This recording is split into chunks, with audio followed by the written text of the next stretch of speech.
First it was toilet paper and hand sanitizer, then yeast and flour. Now it's coins that are in short supply. The pandemic is causing another type of shortage. This time you might feel it in your wallet.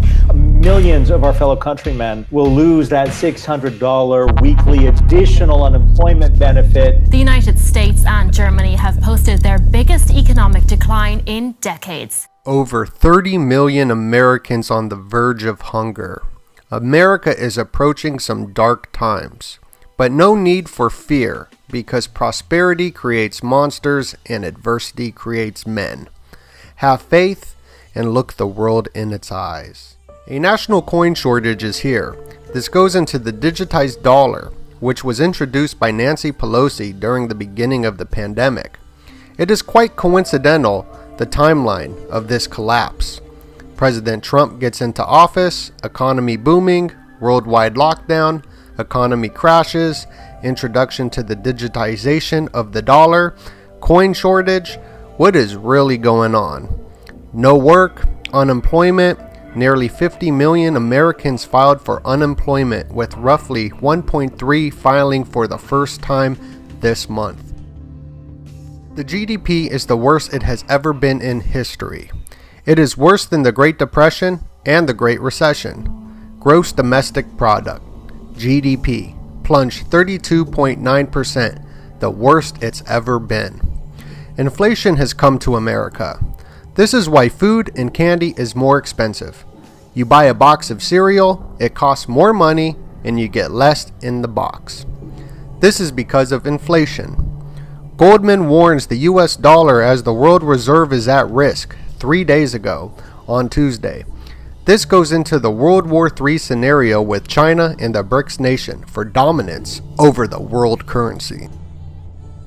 Permit me to issue and control the money of a nation, and I care not who makes its laws. Mayor Amschel Rothschild. With the national coin shortage and the debt clock over 26 trillion, the reset and digitization is definitely at play.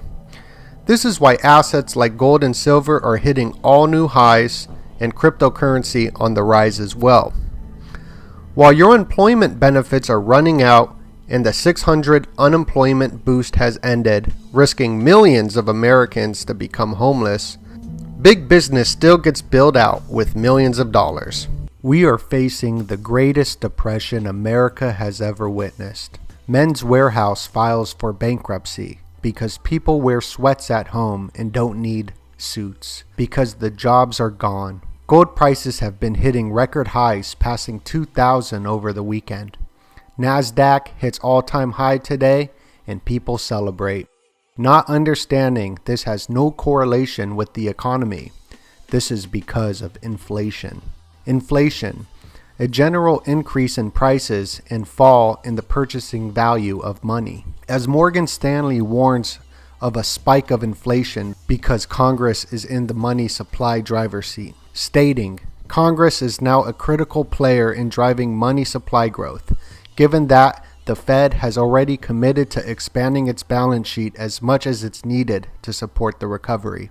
All empires eventually collapse, and this leads to war. The purchasing power of the dollar keeps decreasing. That is why gold, silver, and cryptos have been skyrocketing.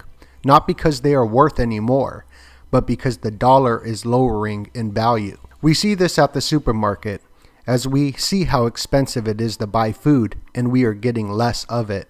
Treasury bonds last week had a record-breaking drop. This is a warning that something big is coming. Rent moratorium will eventually end, as 30 to 33% of renters have not made full rent payments for July. Forbearance, people are not eating enough food, 600 bonus is over, and over 30 million Americans were collecting this. Before this economic downturn, people did not have enough savings to last 1 month for a rainy day. The V-shaped recovery is a pipe dream. People who are not prepared, like Noah's time with the ark, and believe in this phony economy might be too late. The wealthy are wealthy for a reason. We see luxury real estate prices dropping, but your common person spent their stimulus check on a new purse or shoes. 1.4 million jobless last week. 19 weeks, 54 million filed for unemployment claims. This is way worse than 1929, Great Depression. On top of that, we have a divided country. No family bonds today, and no self-sufficiency. America is the last stand for freedom, but not just for America, but for the world. Walmart lays off workers because AI will do the job for them. A new warning from the director of the CDC, Dr. Robert Redfield, says unless everyone wears a mask, we could see the worst fall ever. Well, I'm not asking some of America to do it. We all got to do it. Researchers warn that with current virus levels, a fall resurgence threatens parts of the Midwest and East Coast. Right now, nearly half of the country is seeing a rise in coronavirus deaths.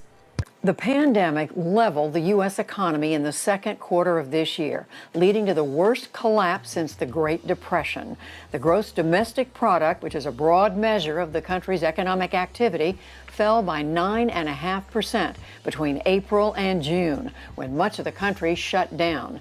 If that drop continued over a full year, the economy would have shrunk by nearly 1/3.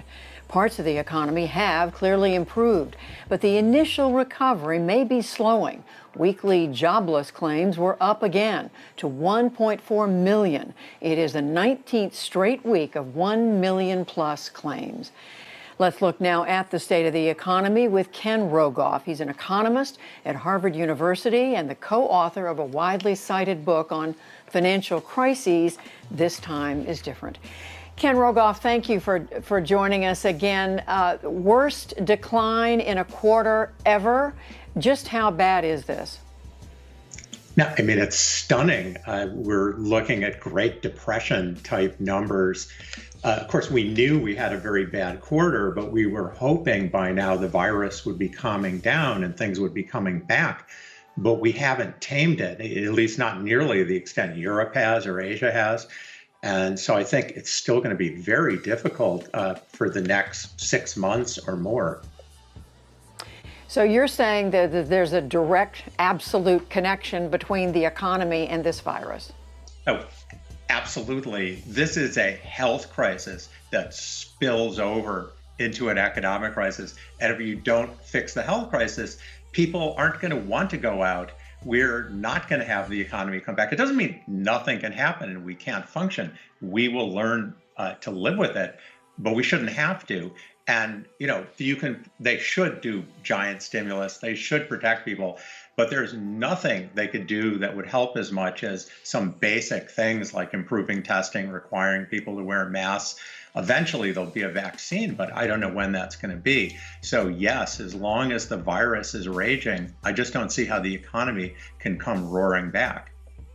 The U.S. economy has contracted 32.9% in the second quarter. The country. The pandemic this is the worst performance since records have been kept that it started is in worse for a single 1947. quarter than we ever saw during the Great really Recession. terrible number on GDP. We're We're waiting for the rest of the GDP breakdown. Just reported its worst economic plunge in history.